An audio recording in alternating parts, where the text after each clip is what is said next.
Hi friends, welcome to our JJ kids park channel. இன்னைக்கு நம்ம சேனலில் என்ன பார்க்க போகிறோம்னு சொன்னால் 5ஆம் வகுப்பு தமிழ் புத்தகத்தில் இயல் 2ல் செய்யுள் பகுதியை பார்க்க போகிறோம். வாங்க குழந்தைகளே, பாடத்திற்குள்ளே போகலாமா?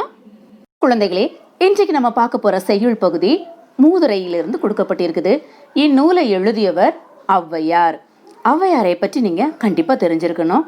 ஏன்னு சொன்னால் ஔவையார் ஒரு பெண்பால் புலவர். இவங்க 12ஆம் நூற்றாண்டுக்கு முன் தமிழகத்துல வாழ்ந்தவங்க. ஔவையார் ஆத்திச்சூடி, கொன்றை வேந்தன், நல்வழி முதலான நிறைய நீதி நூல்களை எழுதியிருக்கிறாங்க. அடுத்து மூதுரை நூலை பற்றி ஒரு சிறிய நூல் குறிப்பு என்னன்னு கேட்டா, மூதுரை முதுமையான பல அறிவுரைகளை கொண்டது. அது மட்டும் இல்ல, இந்த நூலுக்கு வாக்குண்டாம் என மற்றொரு பெயரும் வழங்கப்படுகிறது. இந்நூல்ல பல நீதி கருத்துக்கள் எளிமையான நடையில் எல்லோரும் புரிந்து கொள்ளும் வண்ணம் கூறப்பட்டிருக்கிறது. என்ன குழந்தைகளே, இப்ப நாம நம்முடைய பாடல் பகுதிக்குள்ள போலாமா?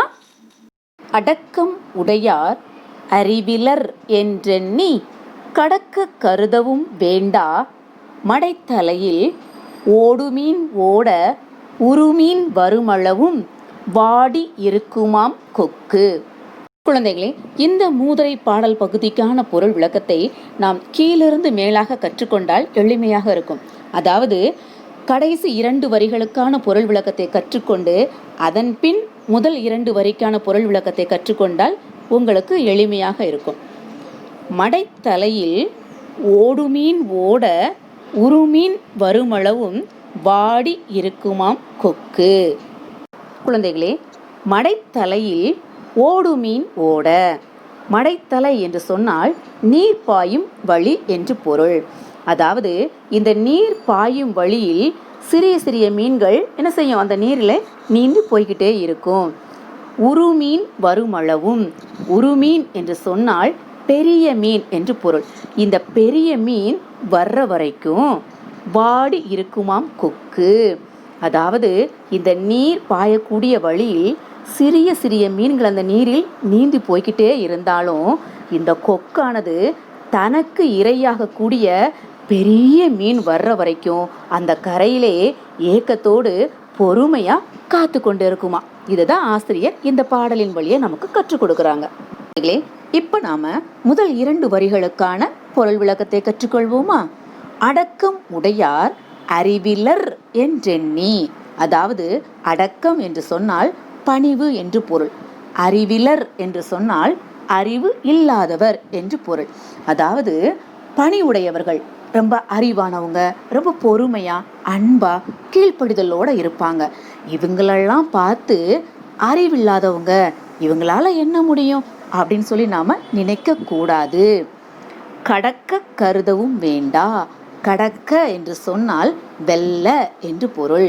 அப்போ இந்த பணி உடையவங்கள்லாம் அறிவில்லாதவங்க நினைச்சு அவங்கள நாம வெல்லலாம், வென்று விடலாம் என்று நாம் தவறாக நினைக்க கூடாது. ஏன் என்று சொன்னால், இந்த கொக்கு எப்படி தனக்கான பெரிய மீன் வரும் வரை கரையில் பொறுமையோடு காத்து இருக்குதோ, அதே போல அறிவுடையவர்கள், திறமையானவர்கள் இவங்க எல்லாருமே அவங்களுக்கான காலம் வர்ற வரைக்கும் தான் அடங்கி இருப்பாங்க.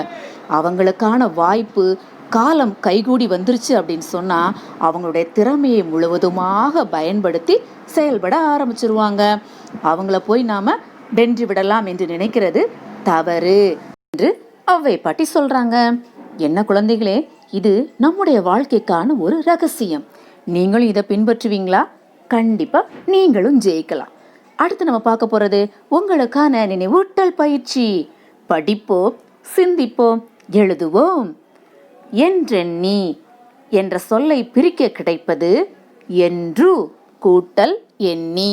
அப்ப நம்ம உயிரெழுத்து ஆ, இதை வட்டமிடணும்.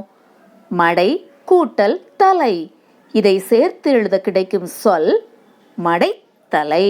அப்ப நம்ம உயிரெழுத்து ஆ, இதை வட்டமிடணும். வரும் கூட்டல் அளவும், இதை சேர்த்து எழுத கிடைக்கும் சொல் வருமளவும். அப்ப நம்ம உயிரெழுத்து ஆ, இதை வட்டமிடணும். அறிவிலர் என்பதன் எதிர்ச்சொல் என்ன?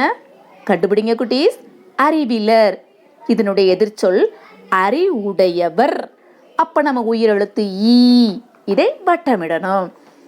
எண்ணுதல், இச்சொல்லுக்குரிய பொருள் நினைத்தல். அப்ப நம்ம உயிரெழுத்து ஈ, இதை வட்டமிடணும். என்ன குட்டீஸ், எளிமையாக இருக்கா? அடுத்து நீங்க பார்க்க போறது இரண்டாம் எழுத்து ஒன்று போல் வரும் சொற்களை இப்பாடலிலிருந்து எடுத்து எழுதுக. பார்க்கலாமா குட்டீஸ்? அடக்கம், கடக்க, ஓட, இந்த எல்லா சொற்களிலும் இரண்டாவது எழுத்து ட என்று ஒன்று போல் வந்திருக்கு. இதே போல உடையார், மடைத்தலை, இந்த சொற்களில் இரண்டாவது எழுத்து டை என்று ஒன்று போல் வந்திருக்கு. அடுத்து குட்டீஸ், மடைத்தலை, இச்சொல்லிலிருந்து புதிய சொற்களை உருவாக்கி எழுதுக.